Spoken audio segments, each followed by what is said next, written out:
What's up guys, Patrick here. Welcome to this video where I'm going to teach you how to build a custom countertop. Basically, very simple. You build it out of 2x6's and it turns out fantastic. What I decided to make this video, I put a couple snaps on Snapchat of me building the countertop and as it came together, and just the response to it was overwhelming. So decided to make a video on how to do it. Literally, and I'll go over a little bit of this later, 2x6's, you can buy them for like $5 a piece. So this countertop that I built for the kitchen sink area of this house I'm rehabbing currently cost me, with the polyurethane, $50. If I were to buy something like that at a store, it would cost me hundreds of dollars. So I was like, you know what? I'm going to do this myself. Why am I going to drop that? I can make something better on my own. So the response from those Snapchats and those Snapchat stories, I decided to show you guys how to do it.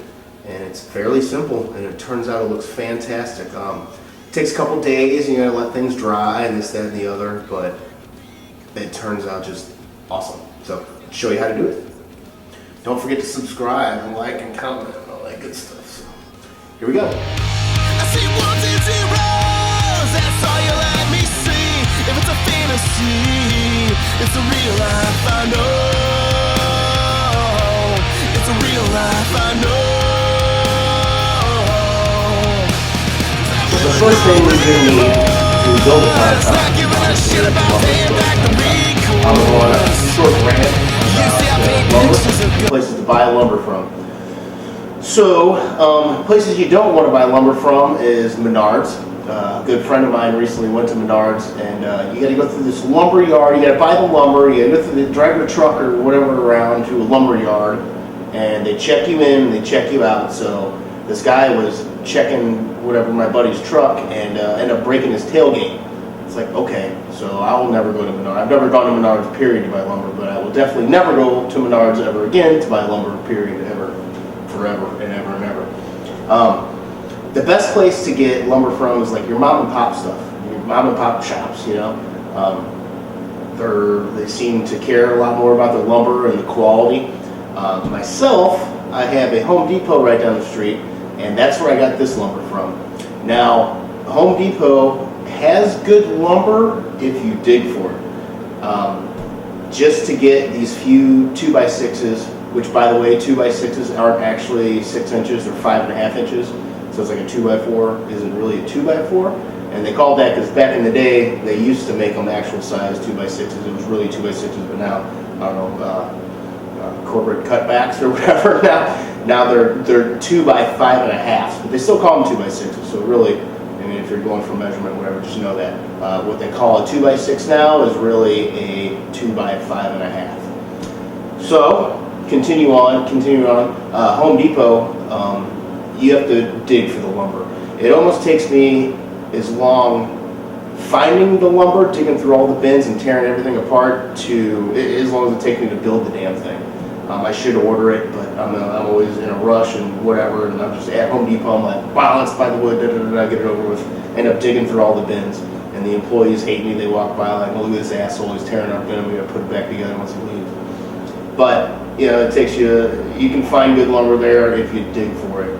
But if you got time, I don't recommend going there. Go to your mom and pop place down the street, or even worth a 20-minute drive to get actual, you'll get good lumber. So that's all. So yeah, I have about 5 2x6's, corporate cutbacks, 5 2x6's to build this countertop, and I'm kind of eyeballing it. I know what general measurements I'm going for, but I'm just gonna lay them out and I'm gonna take a look, and I know what I'm looking for. I just don't know the placement. I know a couple of these boards have a couple things about them that I don't really like, so I'm flipping them over and doing things like that. So I'm kind of winging it. I'm kind of working with the lumber, working with the dimensions, the idea I have in my head. Really don't have anything completely planned out, but I'm going to show you now how basically to build your own countertops like the ones I showed you. Let's do it. I see ones and zeros, that's all you let me see. If it's a fantasy, Okay, so here's a couple pointers.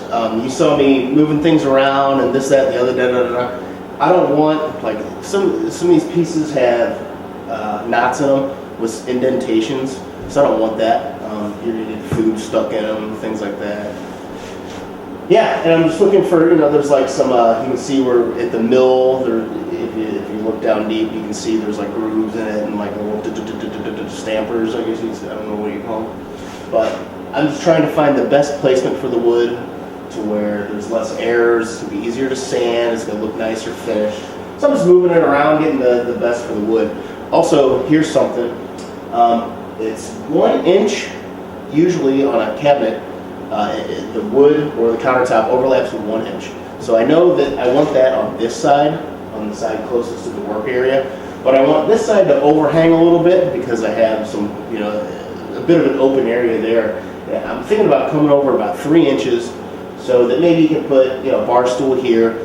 On this far end where I'm standing at now, I definitely want someone to be able to have a bar stool there, and I have a lot of open room between the front door and all that. So I'm going to overhang probably about maybe 6 inches, so you sit comfortably at a bar-ish.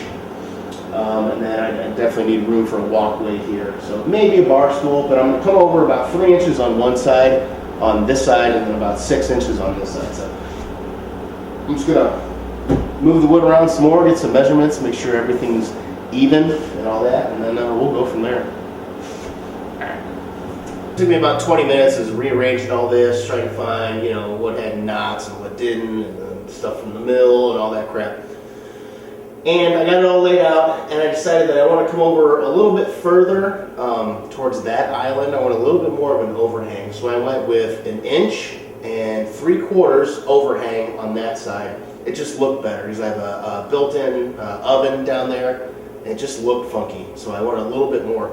So that threw kind of all my measurements off a little bit, and it came down to, I don't know if you can see right here, there's a gap, so kind of screwed me. So I'm like, shit, do I need another 2x6, which is really a 2x5.5? It's like, so I wanted 3 inches, so measuring 3 inches, it's like a 2x4. I have to cut it anyway. So luckily I had a 2x4 laying around. So instead of having to go get another 2x6, I just threw a 2x4 right on there, and I had enough extra on the end to where it literally came out at a little under 3 inch overhang, which is what I wanted originally. So that really worked out. Sometimes you get lucky. Sometimes the good Lord just throws you a bone, Just kind of walk you around here and show you what I got. Obviously, this side overhangs way more than I want, but I'm going to cut that off. Don't worry. So like I was saying, there's the oven I have. It needs to be cleaned, obviously, and fully put together, but it's kind of the template I'm using now. But I got, what does this come out to be here? We got about 1 inch and 3/4. So that comes all the way down here. 1 inch and 3/4 there. And then on this side, we come out to about 2 inches. So I'm gonna keep it right about 2 inches. And yeah, like I said, this comes in a little under 3 inches once that 2x4 comes down here, and it'll all end up working perfectly. So next step before I cut this board is I'm going to get underneath, and obviously you need something to, you gotta screw the 2x6's and plus 1 2x4 into something. So I built braces. I got one there. You can see one up under there. I got one there, other one back there. Sorry, it's kind of dark, and obviously they're in through there.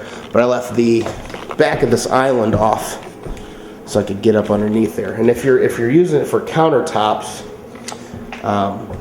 just open the cabinet doors and screw them in. That's how I built them before. I got a 2x4 there, catching those. I got one under there. I got one here, and then one there. So obviously you're going to want some sort of support. So you're just going to screw basically a 2x4 into the back of the 2x6's underneath, and that'll keep it solid. Next we will sand it.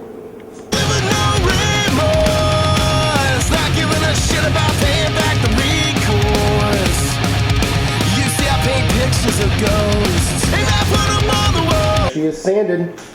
One thing you want to make sure you get is some places on the wood they put like there's numbers and da da da. You know what they are, markings where they came from. You want to make sure you get those. It only took me about 15 minutes to get this pretty smooth.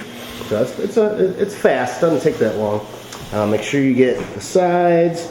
Some of the corners I don't know the word for that, but you know it's kind of a hard corner. I kind of just went through it a little bit so it wasn't sharp. It wasn't sharp to begin with, but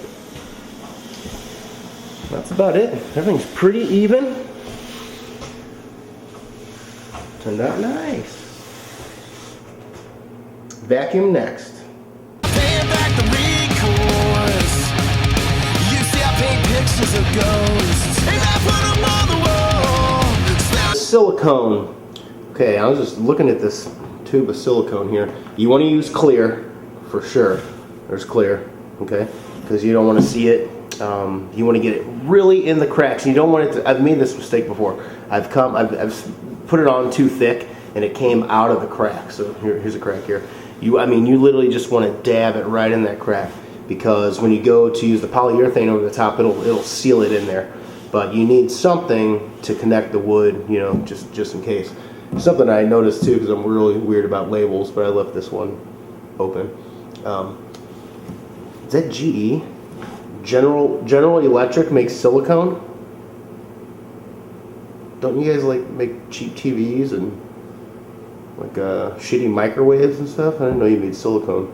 Well, now I know. So GE makes the silicone that I'm using. No, they didn't give me any money for any endorsement or anything. I just didn't know that they made silicone. Who would have thunk it? Oh, and while we're on it, so these cracks are really itty bitty and tiny. Itty bitty and also tiny. So when I use this razor blade to make a little bitty hole right up top at an angle, I'm using a piece of the grounding wire, or use anything thin because you have to puncture that to make the goop come through. So just make sure you do that. If you make the cut too big, it's going to get shit everywhere. So it's going to overflow your crack. So like I said, I made that mistake before and it took me like 3 things of sanding to get it right. It was a pain in my ass. So that's what you want to do. Itty bitty cut. You know what, I'll do it right here. Itty bitty cut.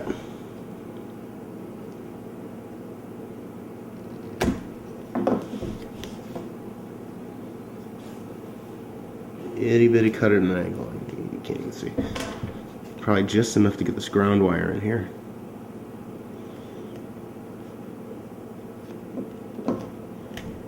There it is. We're punctured. Let's do it.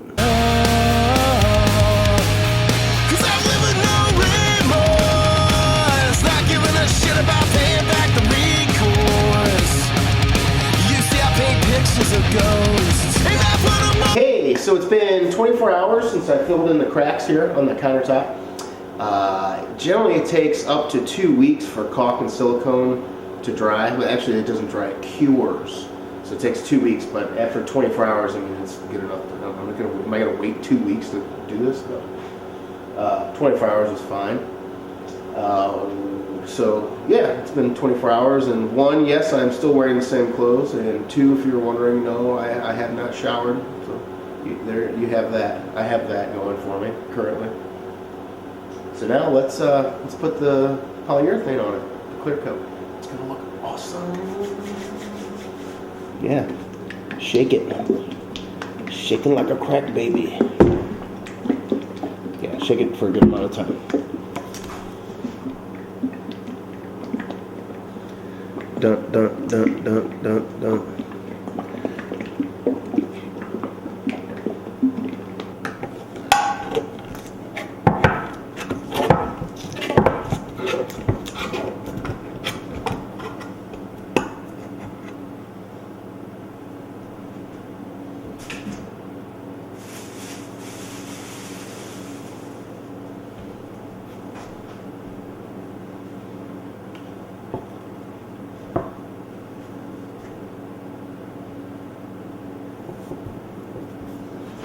So satisfying, right?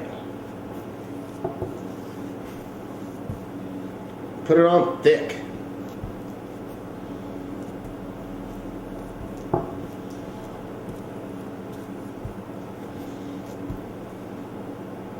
The first coat, usually the wood just like sucks it right up.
I see ones and zeros, that's all you let me see.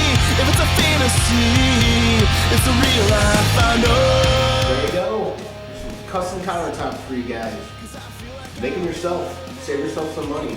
Do it on your own. They look fantastic. Find me on all the goofy social medias too. My Snapchat, I'm always on Snapchat, so I'm always doing either something crazy, stupid, or whatever. You can watch me build things. And I put them on the wall, stare at them long enough.